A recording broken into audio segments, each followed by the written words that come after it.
In 2022's finals and also well into the future, the C's are going to be a problem to beat 4 times out of 7.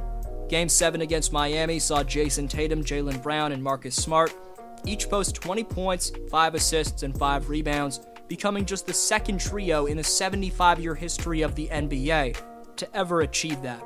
Boston's already taken out the number 1 and number 3 ranked teams in defensive rating during these playoffs in 2 7-game thrillers, and ranked number 2 themselves in that area. Battle-tested after going through a stacked Eastern Conference and taking out the likes of Kevin Durant, Giannis Antetokounmpo, and Jimmy Butler, the Celtics don't make things easy on themselves with slow starts and lackadaisical turnovers at times, but one thing's for sure, they're more than equipped to make things interesting against Stephen Curry and the Dubs. This video shows you why the Boston Celtics should be feared. Before continuing, only 10.8% of you watching right now are subscribed, so if you haven't already, please subscribe and hit the bell so you don't miss a single upload. Also, please drop a thumbs up. It takes a few seconds and makes a massive difference in YouTube's algorithm. You can follow me on Instagram and Twitter at DFlowHoops, and I'll follow you back. Link is down below in the description for those 2 platforms. Texting Kobe before the game and honoring the all-time great by wearing his number 24 armband, Jason Tatum didn't let the Black Mamba down, going on to post the loudest 26-point game of the playoffs. He also grabbed 10 rebounds and dished out 10 assists.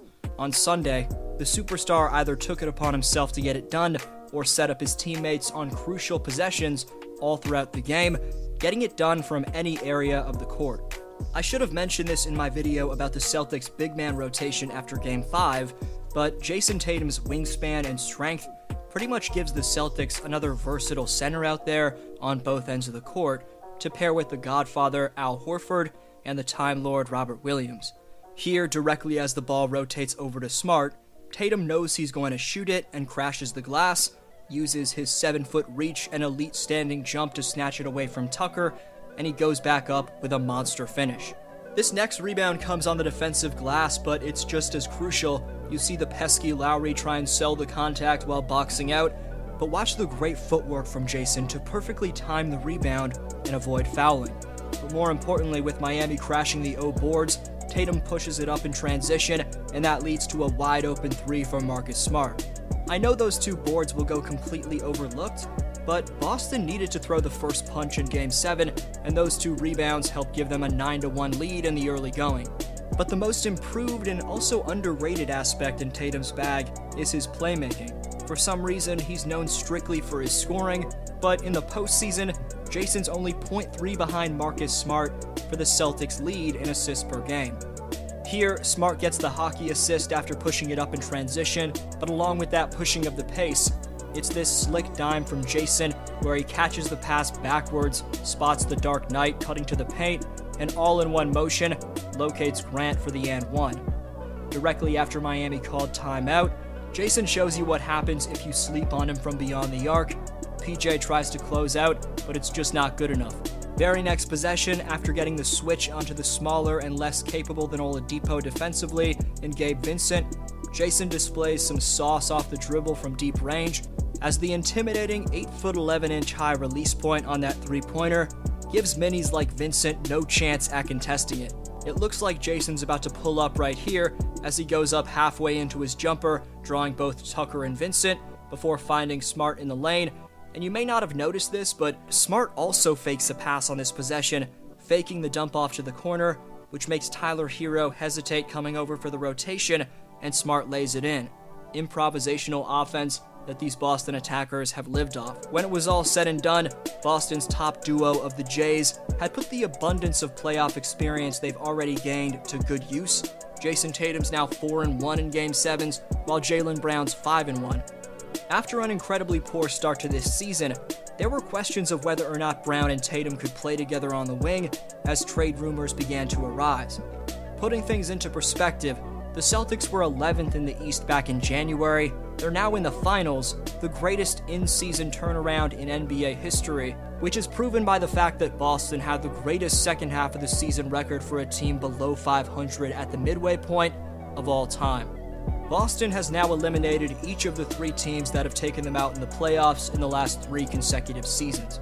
Brooklyn beat them in 2021's first round, but the Celtics got their sweet revenge in this year's first round. Miami beat the C's in the bubble, and the Heat were just taken out by Boston in the conference finals. And after Milwaukee beat them back in 2019's East semis, Boston took the Bucks out in 7 in this year's second round. I've seen some people disrespectfully calling the Celtics' path to the finals a walk in the park, saying the Nets were missing Ben Simmons, the Bucks were missing Middleton, and the Heat's top players were all banged up. I know those things are true, but what people with those opinions are forgetting is in round 1 against Brooklyn, the team's best rim protector and big man defender Robert Williams missed 2 games. Against the Milwaukee Bucks in the second round, the DPOY in Smart missed a game, and Robert Williams missed more than half the series in that Bucks series. You also can't forget Derek White, Al Horford, and again Rob Williams each missed 1 game in the conference finals against Miami. So it's completely unfair to say that Boston's gotten lucky here and taken advantage of other teams' injuries. The scariest part about this Celtics team is their potential. Tatum and Brown have a long way to go in their development.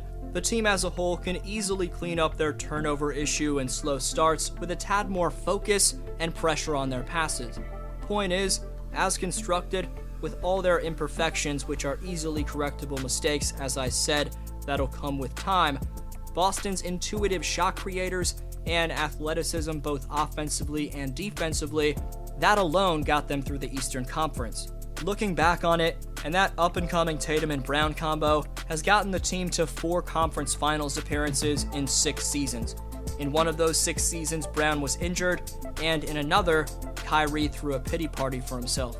It's great to see the likable former All-Star and Big Al Horford reach the finals for the first time in 15 seasons. What a robbery the Kemba Walker trade was, as re-adding the Godfather has given Boston such an important floor spacing and defensive presence.